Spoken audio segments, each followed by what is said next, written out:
We start with breaking news out of Denver. Let's get right to our senior insider, Shams Charania. Shams, Nikola Jokic has missed his last 16 games. What's the latest with the Nuggets as they host the Clippers tonight? Hannah, I'm told Nikola Jokic is returning to the lineup tonight against the Clippers at home. He's missed the last 4 weeks plus with a knee injury, and the Nuggets actually went 10-6 without Jokic in the lineup. But my understanding is Nikola Jokic has been chomping at the bit to play. He wanted to get back out on the floor here this week. This now opens up the window, Hannah, for him to be eligible for his potential 4th league MVP and All-NBA honors if he's healthy for the remainder of the year. And also, it puts him in position to play in Sunday's showdown against the Thunder in Denver, which will be a matchup of the MVP frontrunners with Shai Gilgeous-Alexander and Nikola Jokic. But we have seen these Nuggets just battling injury after injury all season long, still managing to stay afloat. We did see Aaron Gordon go out a week ago, re-injuring that hamstring. How long is he going to be out? Hannah, I'm told Aaron Gordon is expected to miss 4 to 6 weeks, but the Nuggets will err on the side of caution. So look for this to be closer to that 5-6 week period for Aaron Gordon. He re-aggravated the same hamstring that he missed just over a month with in late November. So I expect a cautious approach from Denver. You just want to get to the second half of the season and closer to the playoffs as whole as you can possibly get for this Nuggets team. They've been ravaged with injuries, and still they're just a half game out of the second seed in the Western Conference. I know, it's incredible what they're doing. Gordon's only played 23 games this season. They just continue to push forward. Shams, thank you. Go to Minnesota. SGA and the league-leading Thunder. They got all they can handle from Ant-Man and the Timberwolves last night, taking you right there, and Ant-Man right off the top. Again, this is a career year. That's where he improved last year, knocking down threes with minimal dribbles. Forced some turnover here, and this is kind of the story of the night, right? Hungry Wolves. Is that a thing? What, hungry like a wolf? I don't know. Yeah, that's what I'm saying. Hungry, isn't that a thing? I don't know. I mean, I was thinking Duran. I don't know what you were thinking. Edward steps back for the three and knocks it down. Then we go to some we've been playing like throwback music here in the studio. How about this one, right? Starting the break, and there goes the McDaniels. Wolves were so much the aggressor in this game. Normally, every time you see the Thunder play, they are the more physical, aggressive team. You could tell right out of the gate, Minnesota wanted to send a message. They sent it from first quarter onward. What do you think, Park? They did. The physicality was there all night long. They came out with it on their mind, and they stood on business. Oh, man, that one's a painkiller right there. They forced 16 turnovers, right? Tied for the third most by the Thunder in a game this season.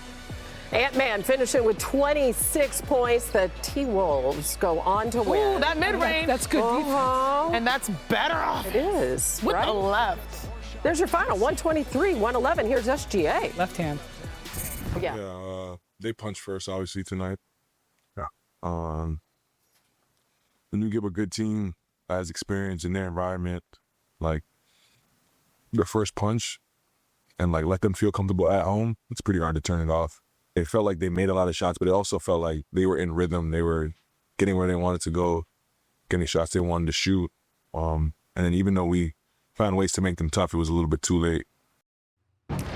Perk, since we're going back to your earlier statements, that's like the theme of the day. So a couple days ago, I asked you about OKC if you were concerned, and you said, hell no.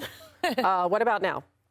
I am. Now you are. If I had to rate it 1 through 10, I would say it's about at a 6, because I'm witnessing teams pull them on them. Meaning from a physicality standpoint. And I'm going to overreact to that game last night because they knew what they were walking into, because in that same game and that matchup in December, Minnesota came out with the same type of force. I think Finch got kicked out the game, right? And the energy and the tone was set. So they knew that they were walking into this. And OKC got to up their intensity. Like, this is the second team in the Western Conference that feel like they have their number right now. One is the San Antonio Spurs. The other is the Minnesota Timberwolves. And can I give a moment to applaud Anthony Edwards? Yes. It's a reason why he's every former player favorite player. Yes. Yeah. Those comments last night is what I want to hear.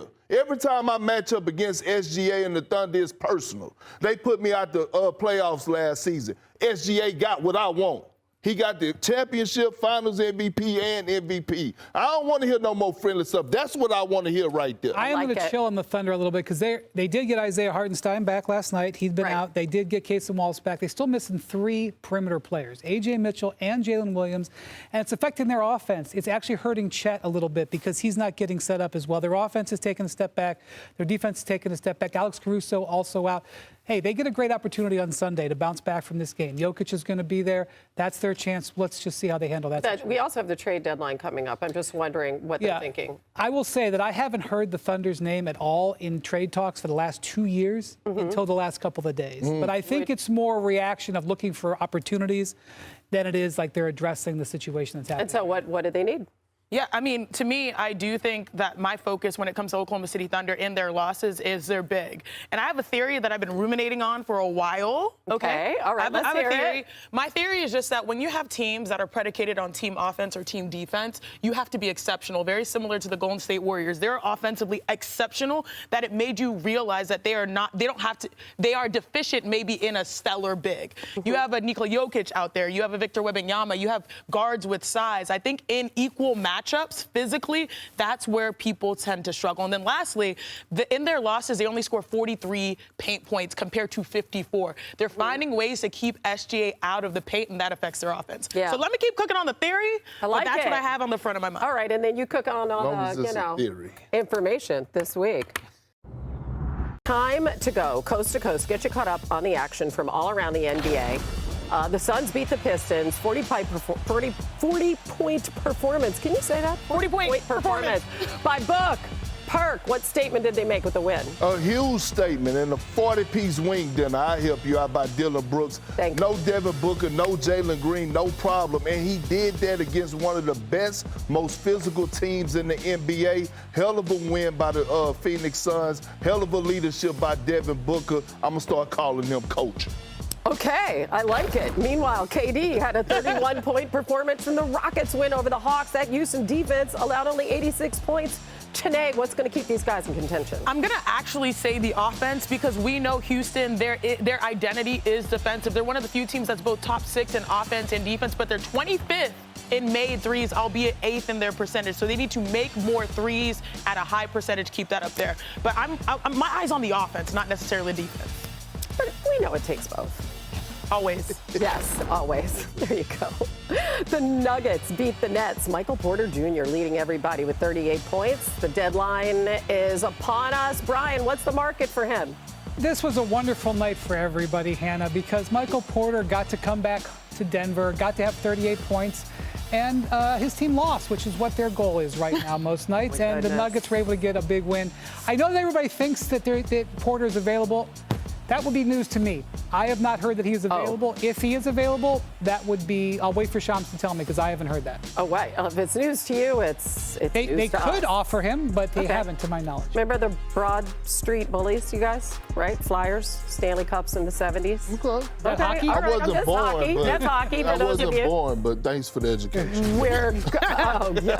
Yeah, and thank you for that, Perk. These are the Broad Street Ballers. You're killing me today. Oh, my gosh. Maxey, Embiid. Hey, Perk, how's Embiid just getting it done? It's the lift. Look. Ooh, Yeah. look at the little quick spin. He got up It's to remarkable. it. He still tapped glass, but the fact that he getting up off those. Lighter matters. Tyrese Maxey Talk had about 40 turning points the in corner this on one. the pick and roll. Yeah.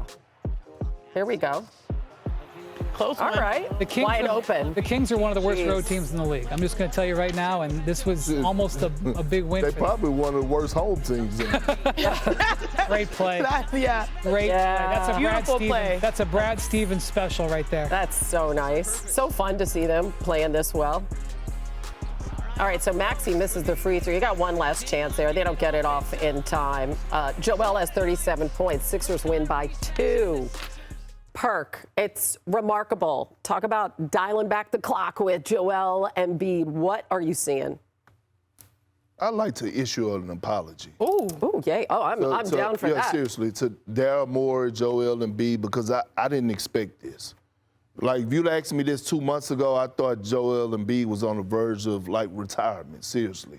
And now all of a sudden, he's come back to looking like an all-NBA caliber player. And we know that he's going to get buckets far as what he do on the perimeter because he's one of the most skilled bigs to ever play the damn game of basketball. But it's the lift. He's dunking the ball now. We saw him catch an alley. Like, he's playing above the rim, and he's playing with force. So with him, I think Wendy, I might agree with you on this. I kind of snuck in and know your information.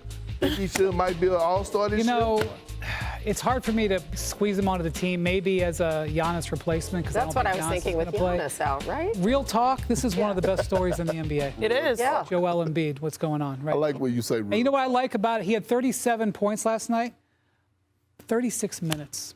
Yeah. He feels good enough on that knee. They feel good enough about where he is. They're playing him in the mid to high 30s. Even last week, they played him in the 40s. Chennai? The circumstances have taken the pressure off of Joel Embiid because of how great and stellar that backcourt is. I say it's the most explosive, the best young backcourt in the NBA, and that has been the best case scenario for Joel Embiid to allow him to play free, to find his game, and now it's looking like it's right on time. If I'm looking at the Eastern Conference, if they keep playing like this is a team that could make it to the finals, Eastern Conference Finals. Okay. Yeah. I like it. But that's the biggest if in the NBA. Should I write Trust that down? issues. All right, that's Trust okay. issues.